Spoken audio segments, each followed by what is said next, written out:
ఈరోజు అవినాష్ రెడ్డి అనేవాడు ఇంకా బయటే తిరుగుతున్నాడు యథేచ్ఛగా. జగన్మోహన్ రెడ్డి గారు 5 సంవత్సరాలుగా అవినాష్ రెడ్డి హంతకుడని తెలిసి కూడా కాపాడుతూ వచ్చాడు. ఇది అన్యాయం కాకపోతే ఇంకేమిటి? 5 సంవత్సరాలుగా అవినాష్ రెడ్డిని కాపాడడం ఒక ఎత్తైతే ఈ రోజు మళ్ళీ అదే హంతకులకు మళ్ళీ ఎంపీ టికెట్ ఇచ్చారు. అంటే మళ్ళీ హంతకులు చేసిన వాళ్ళే, హత్య చేసిన వాళ్ళే, హత్య చేపించిన వాళ్ళే మళ్ళీ ఎంపీలు కావాలి, మళ్ళీ వాళ్ళకే అధికారం ఇవ్వాలి, మళ్ళీ వాళ్ళు తప్పించుకుని తిరగాలి, ఇలాంటి వాళ్ళే మళ్ళీ చట్టసభలకు వెళ్లాలి. ఇదేనా జగన్మోహన్ రెడ్డి గారు చెప్పదలుచుకున్నది? ఇది ఎక్కడి న్యాయం అని అడుగుతున్నాం.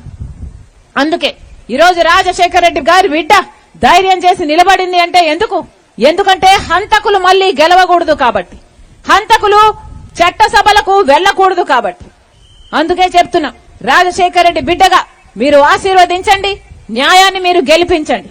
మళ్లీ చెప్తున్నాం, ఒకవైపేమో రాజశేఖర రెడ్డి బిడ్డ ఉంది, ఇంకొక వైపేమో రాజశేఖర రెడ్డి గారి తమ్ముడి వివేకానంద రెడ్డి గారి హత్య చేసిన సిబిఐ నిందితుడిగా చేర్చిన అవినాష్ రెడ్డి ఉన్నాడు.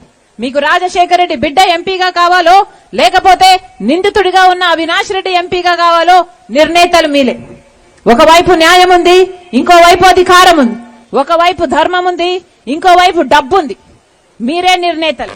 ఎవరికి న్యాయం చేస్తారో, వివేకానంద రెడ్డి గారి ఆత్మకు మీరు శాంతి కలిగిస్తారో లేదో నిర్ణేతలు మీరే.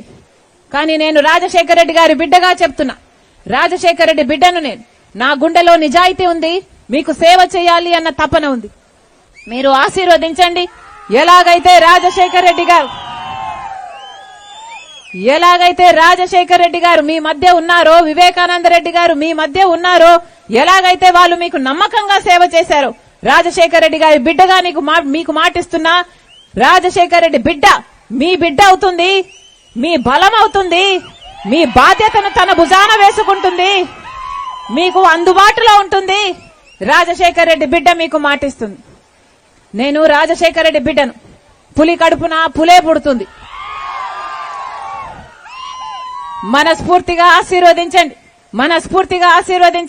హస్తం గుర్తు, కాంగ్రెస్ గుర్తు మీద ఓటేయండి. రాజశేఖర రెడ్డి గారిని దీవించినట్టు నన్ను ఆశీర్వదించండి. మీ బిడ్డగా మిగిలిపోతా, మీకు సేవ చేసుకునే భాగ్యం ఇమ్మని మరొకసారి పేరు పేరున మండుటి ఎండను సైతం లెక్క చేయకుండా వచ్చిన ప్రతి అక్కకు, ప్రతి చెల్లికి, ప్రతి అన్నకు, ప్రతి తమ్ముడికి మీ రాజశేఖర రెడ్డి బిడ్డ శిరస్సు వంచి చేతులు జోడించి మనస్ఫూర్తిగా ప్రార్థిస్తుంది.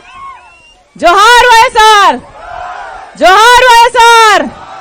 హస్తం గుర్తుకే, హస్తం గుర్తుకే. అమ్మా గుర్తు మర్చిపోకండి. హస్తం గుర్తు తల్లి, అన్నా హస్తం గుర్తు. రాజశేఖర రెడ్డి బిడ్డను గెలిపించండి, న్యాయాన్ని గెలిపించండి, హంతకులకు ఓటేయకండి.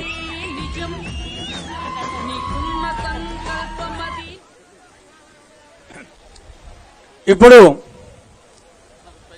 స్వర్గీయ రాజశేఖర రెడ్డి గారి ప్రియమైన తమ్ముడు, రాజకీయ అజాత శత్రువు అయినటువంటి స్వర్గీయ వైఎస్ వివేకానంద రెడ్డి గారి ఏకైక కుమార్తె డాక్టర్ విద్యాధికురాలు డాక్టర్ నర్రెడ్డి సునీతారెడ్డి గారు మాట్లాడతారు.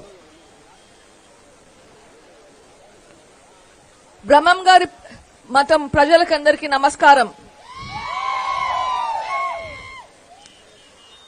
ముందుగా కొంచెం ఆలస్యంగా వచ్చిన దానికి మన్నించాలి. ఈరోజు నాకు చాలా చాలా బాధగా ఉంది. ఇక్కడికి రాకముందు కొందరిని కలిసి వచ్చాను. కడప జిల్లాకి వైఎస్ రాజశేఖర రెడ్డి గారు, వైఎస్ వివేకానంద రెడ్డి గారు చాలా చాలా ముఖ్యం. మీ అందరికీ చాలా ముఖ్యం.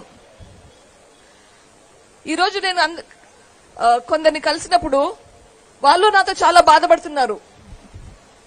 ఇదేంటమ్మా మీ కుటుంబం ఇట్లా చీలిపోతుంది, నిలువులా చీలిపోతుంది, మమ్మల్ని సంక్షోభంలో పెడుతున్నారు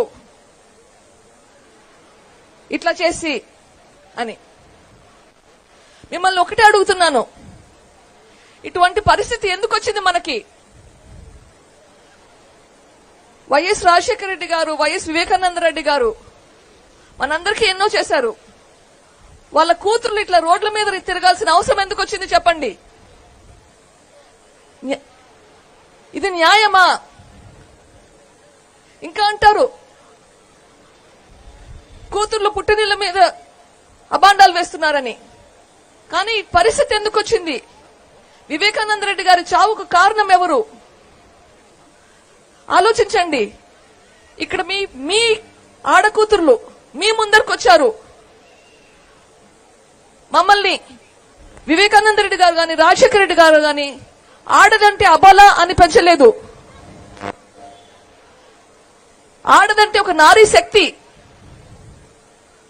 తప్పైతే తప్పు అని చెప్పాలి, న్యాయం కోసం పోరాడాలి అని పెంచారు.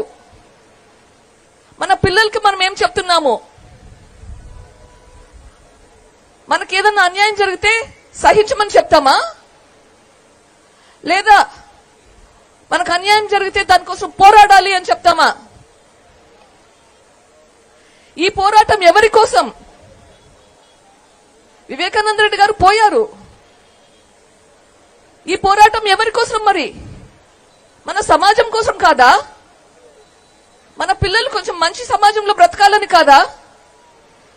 మనకి మంచి సమాజం కావాలంటే వైఎస్ షర్మిల గారికి ఓటేసి గెలిపించుకుందామా? మీ ఓటు ఎవరికి? మీ ఓటు ఎవరికి? మీ ఓటు ఎవరికి? Thank you.